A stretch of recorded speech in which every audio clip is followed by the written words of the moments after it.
coincidence, an act of God.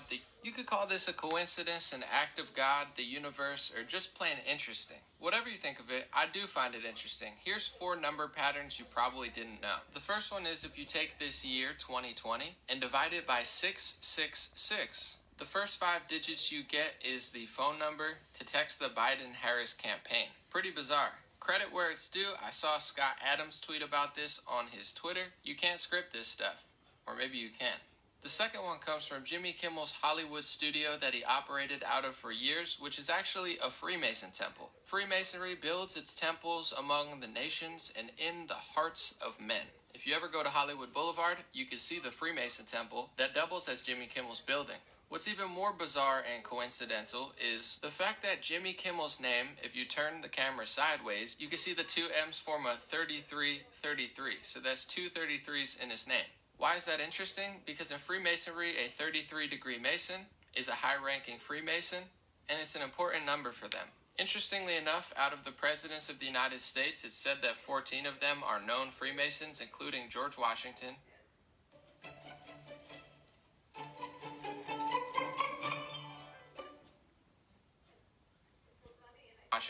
Warren Harding, Franklin Roosevelt, Harry Truman, and Gerald Ford, among others. What are the chances that the person who operates out of a Freemason temple has 2 33s in his name? Call it coincidence, call it random, but I find it quite intriguing. The third one comes from Jared Kushner, who's been assigned so much work by this White House. Some people consider him the president behind the president. I'm not saying he is. I'm just saying between coronavirus, foreign policy, border security, and dozens of other tasks, he has a shocking workload for the president's son-in-law. His family also operated out of 666 Fifth Avenue as their headquarters for years. It's even on the website Kushner.com as their headquarters, and seemed to be for a while until they recently moved to General Motors building, 666 Fifth Avenue. Probably just random, but pretty interesting.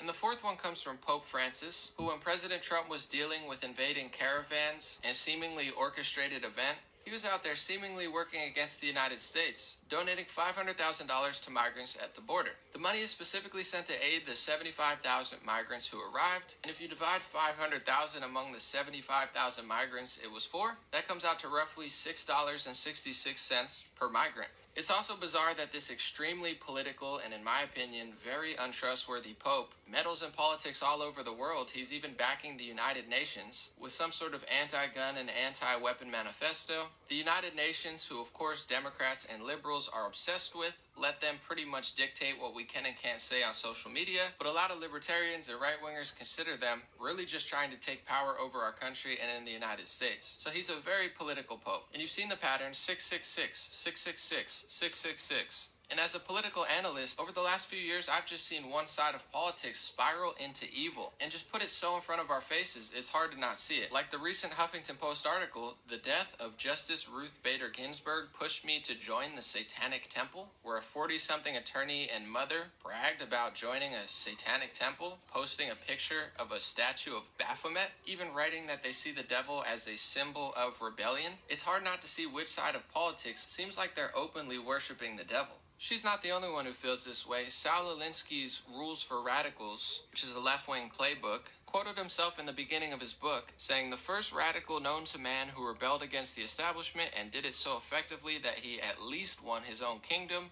Lucifer," complimenting and idolizing the devil. I always understood the pro-life and pro-choice abortion debate. It's a very controversial debate. Trying to figure out when it's a sperm and an egg and when it's a child can be confusing. But when I saw Democrats push legislation this year to basically allow for mid-birth, late-term abortion, and even seemingly bizarrely enough after-birth abortion, which I would think would just be murder. So how late in the third trimester would you be able to do that? You know, it's very unfortunate that our physicians, witnesses were not able to attend today to speak specifically. No, I'm talking about your bill. How late in the third trimester could a physician perform an abortion if he indicated it would impair the mental health of the woman? Or physical health. Okay. Okay. I'm talking about the mental health. So, I mean, through the third trimester. The third trimester goes all the way up to 40 weeks. Okay. But to the end of the third trimester. Yep. I don't think we have a limit in the bill. So,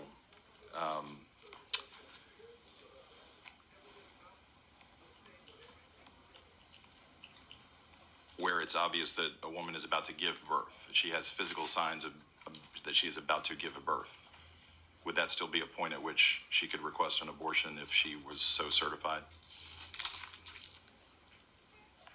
She's dilating. Mr. Chairman, that would be a decision that the doctor, the physician, and the woman would make. I understand that. I'm asking point. if your bill allows that. My bill would allow that, yes. I can tell you exactly what would happen.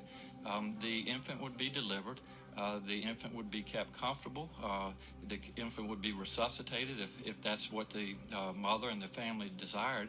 And then a discussion would ensue between the physicians and the mother. Seeing that happen, I think most reasonable, not devil-worshipping people can come to the conclusion that something weird is going on. But of course, there's so much media manipulation, athlete and celebrity propaganda and brainwash that a lot of people are lost in the sauce. They just read headlines and apparently go out in the streets, stand on highways, harass cars, and expect not to get hit. But anyway, these were 4 number patterns that were extremely interesting to me. Let me know what you think, and as always, have a beautiful day. And to counter the devil and this trend of worshiping Satan in mass media and music, I've been trying to push the message, God bless. So if you like this hat, pick one up. Have a beautiful day, and I'll be back with more videos.